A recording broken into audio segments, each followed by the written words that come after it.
Pernahkah kalian bertanya-tanya, apa yang terjadi ketika dua negara paling tertutup dan kontroversial di dunia memutuskan untuk bekerja sama? Pertemuan antara Vladimir Putin dan Kim Jong-un baru-baru ini bukan sekadar jabat tangan biasa. Ini adalah puncak dari sebuah hubungan yang penuh dengan misteri, sejarah kelam, dan agenda tersembunyi yang bisa mengubah peta geopolitik dunia. Hari ini, kita akan membongkar apa yang sebenarnya ada di balik poros Moskow-Pyongyang. Hubungan Rusia dan Korea Utara sebenarnya sudah terjalin sejak lama, bahkan sejak era Uni Soviet. Soviet adalah bidan yang membantu kelahiran Korea Utara setelah Perang Dunia Kedua.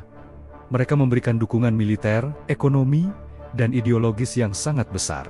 Tanpa bantuan Soviet, dinasti Kim mungkin tidak akan pernah ada. Namun, setelah runtuhnya Uni Soviet, hubungan mereka sempat mendingin. Rusia yang sedang kacau sibuk dengan urusan dalam negerinya sendiri, sementara Korea Utara merasa ditinggalkan dan mulai menempuh jalurnya sendiri yang semakin terisolasi. Lalu, mengapa sekarang mereka kembali mesra? Jawabannya sederhana.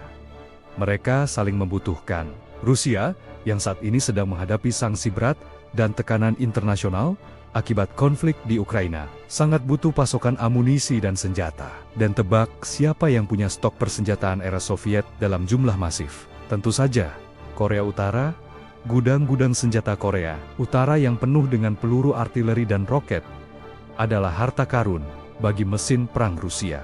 Di sisi lain, Korea Utara juga sedang dalam kondisi sulit. Sanksi internasional yang mencekik membuat ekonomi mereka morat-marit. Mereka sangat membutuhkan teknologi canggih, terutama untuk program satelit mata-mata dan kapal selam nuklir mereka. Selain itu, mereka juga butuh bantuan pangan dan energi.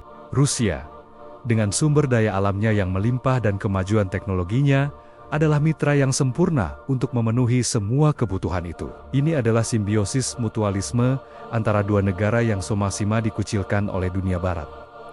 Namun, di balik kerjasama yang tampak pragmatis ini, ada lapisan misteri yang lebih dalam. Banyak analis percaya bahwa kesepakatan mereka jauh lebih dari sekadar barter senjata dengan teknologi.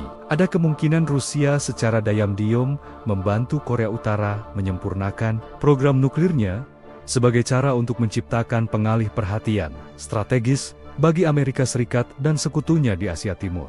Semakin Korea Utara membuat pusing Washington, Tokyo, dan Seoul, semakin leluasa Rusia bergerak di Eropa.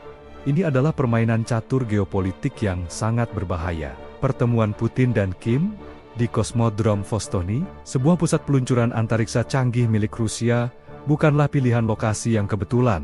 Ini adalah sinyal kuat bahwa kerjasama mereka akan berfokus pada teknologi militer tingkat tinggi. Bagi dunia, poros baru ini adalah ancaman serius. Aliansi ini tidak hanya memperpanjang konflik di Ukraina, tapi juga meningkatkan risiko proliferasi nuklir dan memicu perlombaan senjata baru di kawasan Indo-Pasifik. Apa yang akan terjadi selanjutnya? Apakah kita akan melihat tentara Korea Utara bertempur di Ukraina? Ataukah kita akan menyaksikan peluncuran satelit mata-mata Korea Utara yang sukses?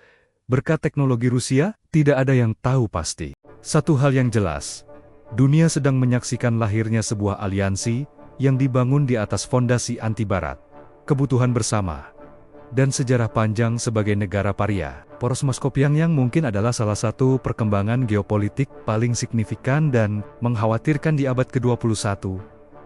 Bagaimana menurut kalian? Apa dampak terbesar dari aliansi ini bagi dunia dan juga bagi Indonesia? Tulis pendapat kalian di kolom komentar ya. Jangan lupa untuk suka, bagikan, dan berlangganan kanal ini agar tidak ketinggalan analisis mendalam lainnya. Terima kasih sudah menonton. Sampai jumpa di video berikutnya.